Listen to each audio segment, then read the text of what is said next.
So the idea initially was we were just going to do a kaleidoscope down in another part of the marina, and it was sort of going to be a tribute to Carmen Scott, who was a former city council member who passed away.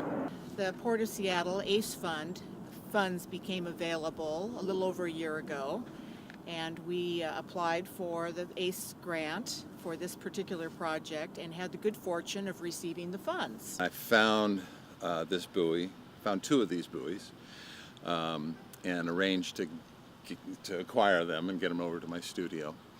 These buoys were used in the construction of the Tacoma Narrows Bridge. So we wanted to include things like the mosquito fleet, the ferries, the walk-on ferries that used to run out of Des Moines, and marine life. Also the fireworks over Des Moines was another one. We had some school students come in. I think they were middle school students, and also just the local gentry that came by. And they actually fabricated some of these, kind of under my direction. I have a studio up on 7th Avenue, and they came by there, and I instructed them as how it's done, how the process works, and then kind of let them put together their ideas.